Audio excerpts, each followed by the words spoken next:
मैंने एक्सपेक्ट नहीं किया था कि पहला एलिमिनेशन मेरा होगा, क्योंकि जिस तरह से मैंने परफॉर्म किया अपने एपिसोड्स में, तो मेरे हिसाब से मुझे नहीं लगता था कि मैं एलिमिनेट होऊंगा। तो उस टाइम जब मेरा एलिमिनेशन का अनाउंसमेंट हुआ, तो एक शौक था। मुझे समझ नहीं आ रहा था कि मैं रोऊं या क्या करूं, मतलब एक अलग जोन। स्वागत है आप सभी का हमारे YouTube चैनल पे। और आज हमारे साथ गेस्ट के तौर पे मौजूद हैं सारेगामापा से फरहान साबिर। स्वागत है फरहान आपका हमारे YouTube चैनल पे।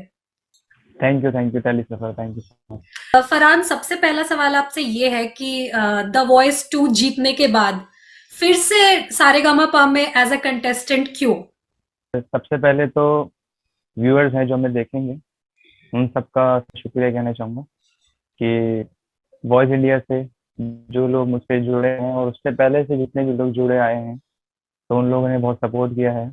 और रही बात कि वॉइस इंडिया जीतने के बाद मैं सारेगामापा में क्यों आया, तो बहुत से लोगों में जो ऑडियंस है हमें है, वो सबके शायद माइंड में रहता है कि एक सीजन जीतने के बाद या कोई भी अचीवमेंट करने के बाद एक लाइफ बहुत चेंज हो जाती है, और ये फैक्ट भी है कि लाइफ चेंज हो जाती है। लेकिन कभी कभी जैसा हम सोचते हैं वो वर्क नहीं कर पा रियल लाइफ में। ऐसा ही कुछ मेरा वॉइस जीतने के बाद हुआ। उस शो के जीतने के बाद काफी लोगों ने पहचाना, काफी लोगों ने अप्रिशिएट किया। और बट जैसा मैंने सोचा था कि बहुत सारे अपॉर्चुनिटीज मिलेंगी, अच्छे अच्छे डील्स आएंगे और मिलेंगे, तो वो सब ऐसा कुछ हुआ नहीं। तो कुछ खास मुझे कहीं से कुछ अपॉर्चुनिटीज मिली नहीं। और बहुत ज़्यादा मतलब परेशानी शुरू हो गई लाइफ में। शोज कहीं से मिल नहीं रहे थे, और लोग उल्टे सीधे बातें कहने लगे थे जहाँ जाते थे। कोई टोंट कर रहा है, कोई कुछ कह रहा है, तो वो चीज़ बहुत दिमाग में हिट करने लगी कि कहीं से कुछ ऑप्शन मिल नहीं रहा है कि क्या करें। तो मतलब एक लाइफ ऐसी हो गई कि जिम्मेदारी भी है, घर की जिम्मेदारी मुझ पे। तो एक लाइफ में डिप्रेशन की तरफ चली गई थी, क्योंकि मुझे कुछ नहीं रहता कि मैं लाइफ में करूँ क्या। मतलब अपनी तरफ से पूरा फोर्स कर रहा था हर चीज में। कुछ सपोर्ट नहीं आ रही थी कहीं से। एक जो एक बैलेंस बना के एक चलती है एक सिंगर की लाइफ में, वो कहीं से सपोर्ट नहीं, अकेले हर चीज को स्ट्रगल करना पड़ रहा था मुझे। तो बहुत ज्यादा खराब लोग भी आ गए कि जैसे कि सारेगामापा में सब लोगों ने देखा। कुछ लोगों को शायद ऐसा भी लगा कि कुछ फेक है, कि ये तो जीत चुका है शो को, फिर ऐसा क्यों बोला। बट मैं जो जनता है जो देखती है, उनको मैं यही बताना चाहता हूँ कि जरूरी नहीं कि कुछ चीज को पा लेने से आपकी लाइफ बहुत ग्रैंड हो जाएगी। कुछ चीज हमें जो हम सोचते हैं वो हमें नहीं मिल पाती, और उस वजह से लाइफ में प्रॉब्लम्स बहुत क्रिएट होने लगती। तो घर वालों ने मुझे समझाया कि अ, दोबारा एक कोशिश करनी चाहिए, क्योंकि बहुत लोग कह रहे थे कि एक शो जीतने के बाद क्यों जा रहा है वापस, ये सब। तो मैंने यही चीज सोची कि मेहनत मैंने की है, घर मैंने देखा है, तो ये डिसीजन भी मेरा होना चाहिए। तो दोबारा शुरुआत करी सारेगामा में, सारेगामा पा के अंदर। और फिर वही इसी जोश के साथ गए, ऑडिशंस दिए। तो फरहान, आपने अभी मेंशन किया कि आपको काम नहीं मिल रहा था, तो हम्म। टैलेंट आपके अंदर था, फेम आपको द वॉइस से मिल चुका था। तो फिर काम नहीं मिलने का कोई पर्टिकुलर रीजन या कोई इंडस्ट्री की कोई डार्क साइड है जो सिर्फ पर्टिकुलर लोगों के साथ काम करती है, क्या सबके लिए ओपन नहीं है? आपसे कुछ फॉल्ट्स हुई, क्या रीजन रहा कि आपको अपॉर्चुनिटीज नहीं मिली या आपको फिर से शुरुआत करने की जरूरत पड़ी? रीजन ये रहा क्योंकि द वॉइस इंडिया है, वो बेसिकली बाहर फॉर्मेट है, बाहर के देश का फॉर्मेट है। तो लोगों के सामने जब वो पहली बार आया वॉइस इंडिया, तो वो कुछ समझने में वक्त लगा, क्योंकि बहुत कम। अभी तो काफी वॉइस इंडिया जो है काफी फेमस हो चुका है 7 वर्ष से। बट उस टाइम चैनल एनडीवी था, और चैनल से भी बहुत फर्क पड़ता है। तो विनर होने के बाद भी एक जो एक पिचिंग होती है एक रियल लाइफ में, पोज हो गए ये सब, तो वो लोगों को एक्सेप्ट नहीं कर पा रहे, कि लोगों को पता ही नहीं चल पा रहा कि ये शो कौन सा था, या उनको मतलब जा जा के बताना पड़ रहा था। तो उस चक्कर में काम का बहुत इशू आया। और एक कोई तरीके से एक मैनेजमेंट नहीं मिल पाई मेरे को, जो एक मिलनी चाहिए थी आर्टिस्ट को, सेलेब आर्टिस्ट को, विनर को। तो मुझे हर चीज़ अकेले हैंडल करनी पड़ी, क्योंकि मुझे उस टाइम इतना एक्सपीरियंस नहीं था कि किस चीज़ को कैसे मैनेज करना है। तो उस वजह से भी बहुत ज़्यादा लॉस हुआ। और काम की, क्योंकि एक हर एक चीज़ का एक इंसान जो परफेक्ट होता है, लाइन हो गई, सिंगर सिंगर है तो वो अपने जानता है इसको कैसे मुझे गाना है। तो ऐसे ही शो लाइन का होता है, उसको पता है कैसे उसको आगे हाईलाइट करना है। तो बस उसी चीज़ की कमी रही, जिस वजह से काम बिल्कुल नहीं रहा। और फिर बीच में लॉकडाउन की वजह से तो हालत बिल्कुल बहुत बुरी हो चुकी थी कि बहुत ज़्यादा परेशानी झेलनी पड़ी। तो लॉकडाउन में एक फ्रीलांसर जो सिंगर है, जो कॉन्सर्ट्स करता है या जो फ्रीलांसिंग के लिए काम करता है जैसे कि आप, तो उसके लिए क्या-क्या ऐसे चैलेंजेस हैं जो अभी तक लोगों की नज़र के सामने नहीं आ पाए हैं? मतलब मैं ये कहना चाहूँगा कि लॉकडाउन जो फेस है, एक ऐसा फेस है कि मैं उसको कभी याद करना ही नहीं चाहता। कहना नहीं चाहिए लोगों को, बस मैं ये चीज़ कहूँगा कि जो मैं बता रहा हूँ प्लीज़ उसको फॉलो ना करें। क्योंकि ये चीज़, ये मेरी खुशकिस्मती है कि मैं इस चीज़ से बाहर आ गया। बट बहुत लोग जो हैं वो डिप्रेस्ड होके पता नहीं क्या कर लेते हैं। तो उस टाइम मेरा ऐसा सिचुएशन आ गई थी कि मैं इतना डिप्रेस हो चुका था कि मैंने कितनी बार सुसाइड का भी, क्योंकि कुछ मेरे को ऑप्शन नहीं मिल रहा था कि मैं क्या करूं। और लॉकडाउन में इतना स्ट्रिक्ट हो गया था कि हम बाहर नहीं निकल सकते, काम वैसे ही बंद हो गया था। और जहाँ हम बात कर रहे थे तो सबका यही था कि काम नहीं है, क्या करें, क्या क्या करें। और फैमिली, मैं एक लड़का हूँ, चार चार बहनें, उनकी जिम्मेदारी उठानी थी, माँ बाप हैं।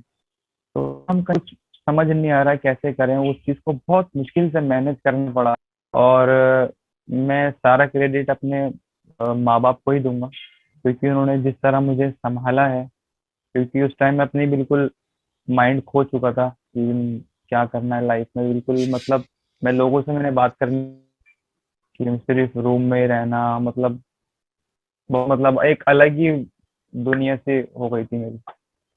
लॉकडाउन के बाद उन माँ बाप ने समझाना शुरू करा कि सब होता रहता है। तो मैं लोगों को बस ये चीज़ कहूँगा कि अगर कोई लाइफ में आपके परेशानी आए तो उस चीज़ का हल निकालने की कोशिश करें, ना कि उस चीज़ में और डूबते जाएँ। क्योंकि सुसाइड बहुत लोग समझते हैं कि सुसाइड करने के बाद या कुछ भी उल्टी-सीधी चीज़ें करने के बाद वो चीज़ का हल हो जाता है, बट उस चीज़ का हल नहीं निकलता। क्योंकि आप तो गलत एक्शन उठा लेते हैं, लेकिन उसको आपके घरवालों को झेलना पड़ता है। लोगों की बातें, वो कैसे बेचारे उसको मैनेज करते हैं।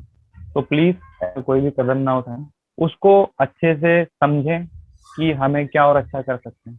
तो बस वही चीज़ है कि उस चीज़ को फेस करा और दोबारा उठने की कोशिश करी, सारेगामापा के अंदर गए। और मैं सारेगामापा, जीटीवी, जितने भी लोग हैं, जो एक फैमिली मुझसे जुड़ी है, द कंटेंट टीम, वहाँ के कोच, उन सबका शुक्रिया कहना चाहूँगा कि उन्होंने मुझे एक जिस लाइफ को मैं लेके गया था, इतनी डिप्रेस लाइफ की, मतलब मेरा हँसने का भी मन नहीं करता था। लोग कहते थे कि क्यों हँसता नहीं है। तो उन्होंने मुझे इतना एक तरह ट्रीट करा, ये मेरे लिए बहुत एक खुशी की बात है। और बस एंजॉय करें हर एक मोमेंट, और मेहनत करते रहें। सारेगामापा की जो आपकी जर्नी थी, छोटी सी ही थी भली, लेकिन उसको आप हम्म। किस तरीके से देखते हैं? लाइफ में एक अपॉर्चुनिटी आई, फिर हाथ से चली गई, या फिर से एक कमबैक करने का मौका आपको मिला? मतलब किस तरीके से देखते हैं आप इस जर्नी को? के अंदर जो मैंने छोटी छोटी खुशियों को एक मेमोरी की तरह सेव करा अपनी लाइफ में, जो लाइफ में खुशियाँ जो मुझे चाहिए थी, हैप्पीनेस जो मेरे चेहरे पे नहीं आ रही थी, वो मुझे यहाँ से मिल गई है। क्योंकि मुझे बहुत खुशी है, और एक जो लाइफ में एक नई पॉजिटिव मुझे मिली है। तो वो बहुत अच्छी बात है कि वापस मैं उस चीज़ नेगेटिव नेगेटिव पॉइंट्स की तरफ नहीं जाऊंगा।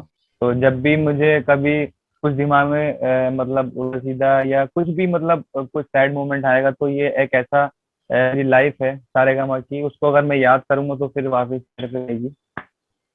तो फरहान, स्टार्टिंग के 2 हफ्तों में आपको काफ़ी नेगेटिव तो नहीं बोलूँगी, बट आपको अच्छे कमेंट्स नहीं मिले थे। जजेस ने बोला कि आपको आपके अंदर कॉन्फिडेंस की कमी है, आप उस चीज़ को समझ नहीं पा रहे हो कि आप कितने अच्छे सिंगर हो। तो ये सब कमेंट्स सुनने के बाद आपका क्या माइंडसेट होता था कि इसको किस तरीके से अपने ऊपर काम करना है, या आस-पास के लोगों ने इसमें किस तरीके से आपकी मदद की? हाँ, तो लगता था एक्चुअली, मैं उनकी गलती नहीं कहूंगा, क्योंकि काम है, ये उनकी जॉब है। और जो इंसान जिस परेशानी को झेलता है, नहीं जानता है कि वो किस फेज़ से गुज़र रहा है।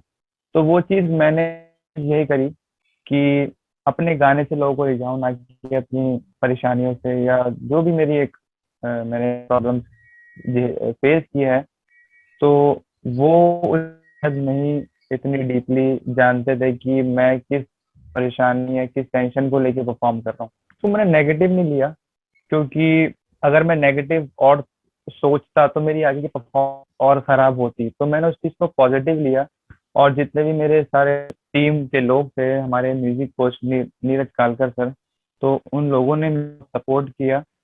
और बहुत हौसला, एक जिसे कहते हैं बूस्ट करना, इंसान को हौसला उसका बढ़ाए रखना, कि इन चीज़ों पे ज़्यादा ध्यान नहीं देते, अगर वो कुछ कह रहे हैं तो भलाई के लिए ही कह रहे हैं। तो मैंने उस चीज़ को पॉजिटिव ही सोचा और उस पर अच्छा वर्क किया कि डे बाय डे अपनी परफॉर्मेंस को इम्प्रूव करा, और वो चीज़ वर्क भी करी मेरी हर परफॉर्मेंस। तो फरहान, एक और सवाल। जैसे बाकी कंटेस्टेंट्स के साथ कुछ स्टोरी लाइन अप होती थी या कुछ भी ऐसा सेक्शन होता था, आपके परफॉर्मेंसेस हमेशा एपिसोड के बिल्कुल अंत में दिखाए जाते थे और बिल्कुल छोटा सा सेक्शन होता था, 4 या 5 मिनट का। तो क्या आपको एक्चुअल या इक्वल स्पेस जिसको बोलते हैं स्क्रीन पे, ऐसा नहीं मिला? आपको ऐसा कुछ फील होता है? तो जितने भी लोग शो देखते हैं, उनके पास मैक्सिमम टाइम, मेरे ख्याल से मैक्सिमम टाइम उनके पास 25 मिनट होता है, जिसको वो एंजॉय करके देख लेते हैं। तो इस वजह से भी बहुत फर्क पड़ा, जिससे लोग ज्यादा कनेक्ट नहीं कर पाए, क्योंकि मेरा हर वीक में लास्ट परफॉर्मेंस आता था और बहुत शॉर्ट टाइम का रहा। एक शो में विनर बनने के बाद और दूसरे शो में सीधा फर्स्ट एलिमिनेशन, आपके चेहरे से भी शो के अंदर दिखा था कि आप काफी ज्यादा शॉक थे या वो नो रिएक्शन था। मेरे हिसाब से शायद आप बहुत ज्यादा शॉक थे। तो उस मोमेंट पे क्या आपको लगा था कि आप सबसे पहले एलिमिनेट हो जाएंगे? और जब आपको ये पता लगा, उसके बाद की आपकी क्या फीलिंग थी? तो जिस तरह से मैंने अपना परफॉर्म किया है लेवल पे, हर एक परफॉर्मेंस में अपनी पूरी वर्सेटाइलिटी को प्रूव करा है मैंने, कि मैं सिर्फ एक पर्टिकुलरली एक एक जनर का सिंगर नहीं हूँ, बाखूबी इसको निभा सकता हूँ। और वो चीज़ मैंने एज ऑडियंस सबको सुनाई, और एप्रिसिएशन काफ़ी मिली। मैंने एक्सपेक्ट नहीं किया था कि पहला एलिमिनेशन मेरा होगा, क्योंकि जिस तरह से मैंने परफॉर्म किया अपने एपिसोड्स में, तो मेरे हिसाब से मुझे नहीं लगता था कि मैं एलिमिनेट होऊंगा। तो उस टाइम जब मेरा एलिमिनेशन का अनाउंसमेंट हुआ, तो एक शौक था, मुझे समझ नहीं आ रहा था कि मैं रोऊं या क्या करूं, मतलब एक अलग जोन में जा। अगर मैं इस चीज को दोबारा नेगेटिव लूंगा तो मेरा और लॉस होगा। तो बट मैंने इतना सोचा नहीं, मैंने कहा अब जो हो गया है वो हो गया है, उसके बारे में ज्यादा, अब जो आगे लाइफ में होगा उस पे वर्क करना है। तो मैंने अपने आप को बहुत पॉजिटिव रखा, कि ज्यादा इतना कुछ सोचना नहीं है। आगे जब दोबारा ऑडियंस में दोबारा दिखेंगे, तो और अपना बेस्ट एक अच्छी पर्सनैलिटी। हम ज़रूर आशा करेंगे और प्रार्थना करेंगे कि आगे आपको और अच्छी अपॉर्चुनिटीज़ मिले और आप और आगे जाएँ। अ, आपके इंस्टाग्राम पोस्ट से फ़ील होता है कि आप सलमान खान को काफ़ी ज़्यादा पसंद करते हैं। तो जी जी बिल्कुल। अपने पसंदीदा कलाकार के सामने उनका ही फ़ेवरेट गाना गाना, ये कैसा एक्सपीरियंस था? ये अगर मैं बताऊं तो आप मेरे चेहरे से देख सकते हैं स्माइल के तौर पे, कि ये मुझे खुशी तो है ही, लेकिन उससे ज्यादा मुझे खुशी इसलिए थी क्योंकि ये मेरी माँ का सपना था कि सलमान खान के सामने कि मुझे वो गाते हुए देखें। और ये खुशकिस्मती है कि सारेगामापा टीवी ने मुझे इतना बड़ा मौका दिया।